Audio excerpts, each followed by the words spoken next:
Hello, everyone. So today I wanted to cover a broader review of our social movement chapter as we move towards this final stretch. So what are social movements and how effective are they in democratic participation?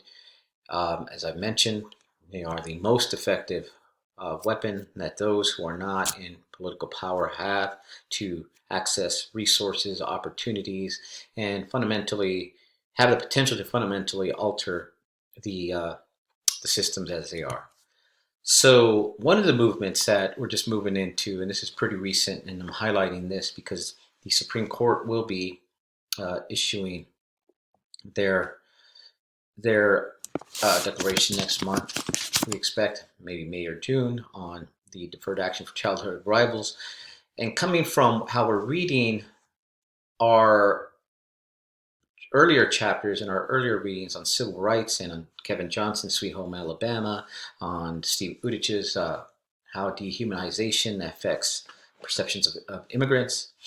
Here is the constant reframing from the highest level of power, right? So again, labeling immigrant students as hardened criminals, right? And that's kind of the framing that plays into the constant racialization of this population.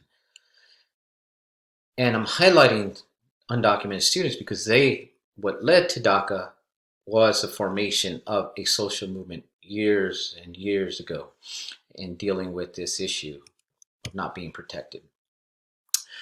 Another recent issue where we see social movements, people taking to the streets, was uh, the coup in Bolivia. I won't spend too much time here now, and this is another view of social movements in Chile, people coming together over, and in Chile, as we saw last in fall, it was just as simple, well, not just as simple, but it was a culmination of policies. But what triggered this response was the rise and hikes of public transportation. Millions of people take to the streets to mobilize against certain policies under, and here's some more imagery of people coming together under the concept of neoliberalism, right? That we wrote about in on our exam too. So the economic philosophy to privatize, deregulate, limit, and to enhance global free trade, and came to a halt in Chile, where people in Chile said, "No more." So social movement leaders. Who are social movement leaders? And what we see from this image, we see Cesar Chavez, Martin Luther King, Dr. Martin Luther King Jr., Gandhi, Colin Kaepernick, the 1968 Olympic Black Power salute, um, all male, right? And that's how we think of social movement leaders that we've studied in school. Um, But one thing we see now in the 21st century is the role of gender and women taking front, being front and center. Not that they were not there in previous movements, but they were not what was highlighted in our history books. So, um, and you can read through this as we're going, but and we've read through this in high school. We've read excerpts of Dr. Martin Luther King Jr.'s letter from Birmingham Jail.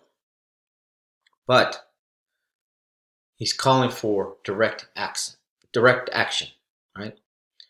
Um, and moderation, against a criticism against moderation on how one, and where he says, those who even feel like, okay, this is unjust, but maybe you're doing it the wrong way, maybe you should be a little more patient, work the proper channels. Well, he sees that as not being in line with those movements towards justice, but rather order as is specified here, right? So on the political, this is James Baldwin's words, not everything that is faced can be changed, but nothing can be changed until it's faced.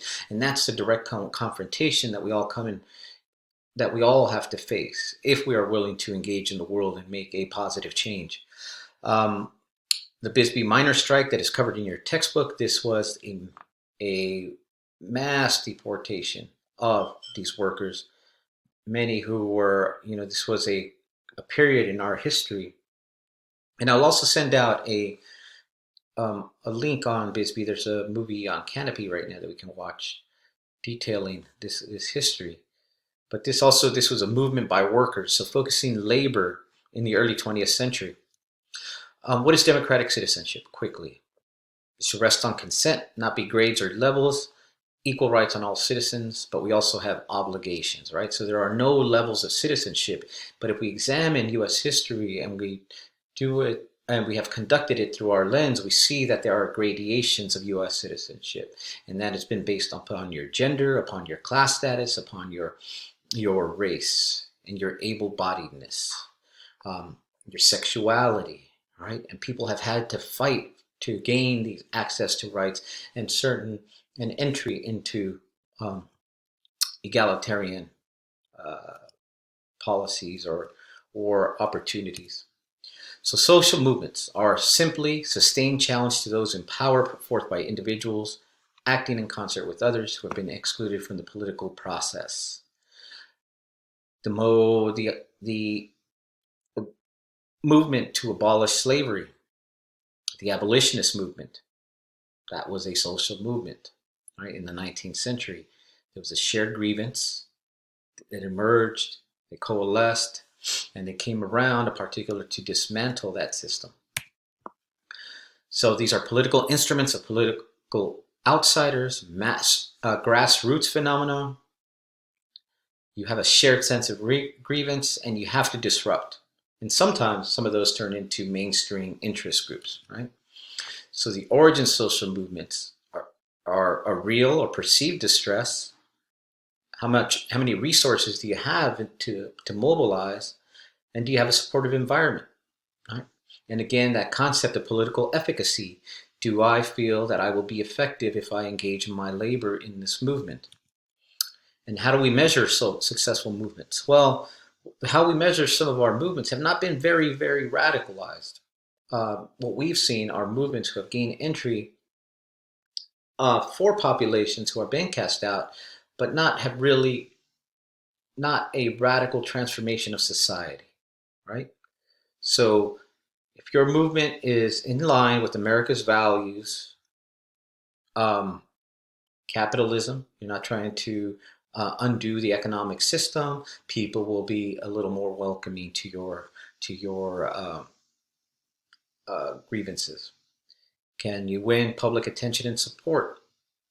Are cameras going to be there when you mobilize 100,000 people? Because if there are no cameras there, that movement did not exist. Right? It doesn't enter the human consciousness, the American mind, because there are no cameras there.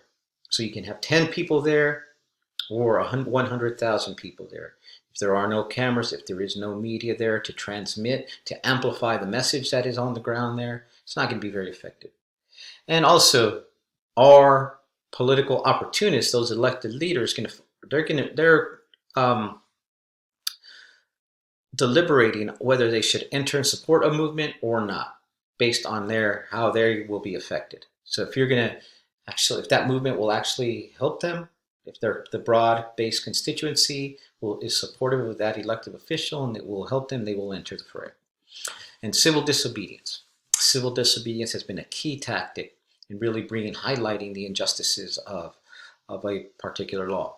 So what this is intentionally breaking a law and accepting the consequences as a way to publicize how unjust that law is. So civil disobedience has been one of the keys, whether it's a sit-down strike on the workplace, whether it's sitting at a lunch counter in North Carolina, whether it's violating, creating sanctuary for undocumented immigrants as a mode to highlight how unjust laws are. That is what opens up the pathway to change in society. Women's rights, they were very disruptive, right? So Elizabeth Cady Stanton in 1848 declared that the whole history has been injury to women, and how do they lay out their demands? What role do they set upon them? And here's some imagery from women taking to the streets in the 19th and early 20th century to gain the ability to vote. Here's the civil rights movements. the 1960s. Remember, there were multiple movements across race, class, gender, sexuality going on. Specifically, if you see the textbook, you see the Chicano movements, which erupted namely in the Southwest, here in California, Texas, New Mexico, Arizona, and spread throughout the country into other Latinx groups on the East Coast. Anti-war movements. Right, this is during the Vietnam period, where soldiers were coming back and realizing that they were fighting. Well, why were they fighting and being killed? And here you see the banner, "We won't fight into another rich man's war." So class becomes a central organizing element. This is 2003, in the lead up to the Iraq War, where millions of people around the world stood up in a social movement. People felt that they would engage in political effective campaigns to stop the war. Wasn't so successful, as we know. We're still there. We are still engaged in this the longest war. In contemporary social movements, we see them everywhere, whether it's budget cuts, student tuition, students facing off, making demands, reproductive rights. All these issues are contemporary movements. Marriage equality, that finally, in 2015, the Supreme Court issued, whichever side of the range you're on you believe in marriage equality or not, then it was a victory or a loss. Right? The Occupy movement, which was engaged on centralizing the discussion on class disparities and income inequality. Immigrant rights movement, some of the largest mobilizations that the United States has ever seen in 2006, that continue in multiple ways to use social media, and also movements to repeal Senate Bill 1070 that Kevin Johnson points to in his Sweet Home Alabama piece. And there's an image of Sheriff Joe, the indicted criminal, but who was pardoned by his friend there.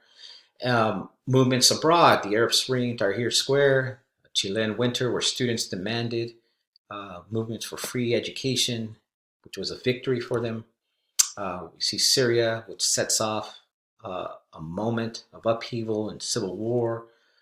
We have the Dreamers. Now, as we began with, and we will end next month, we will see how the Supreme Court rules on that, which we probably know. Movements to abolish the prison industrial complex. These abolitionists taking the lessons from the abolitionists, those who sought and were brave enough to abolish slavery, a system that seemed insurmountable at the time. And now these folks are taking the lessons from that moment to abolish this industry. And so resistance continues. These are people who are out, not only out in the streets, but out making demands and challenging the very powerful, using social media, using alternate sites, right? And I had some little historic ways which youth got involved in politics, and MTV was one of the first entryways into trying to really, their Rock the Vote campaign was really getting into the consciousness of your age demographic, into trying to register people to vote. But also outside, I wanted to highlight Andriana Clay, who's a professor at San Francisco State University, who focused on youth, those who were not even eligible to vote by age, but yet were able to mobilize and make some gains here in local politics, whether it's a youth center and how they use music, their youthfulness, and utilize that energy to create some beneficial policies for themselves. And sports and politics, we know sports should not, they say should not be involved in politics, but what we know is there's nothing that exists outside of the political. All is political, right? So as we move now, and I'm trying to wrap things up here, is to think about social movements as being engaged, the most effective way of democratic participation.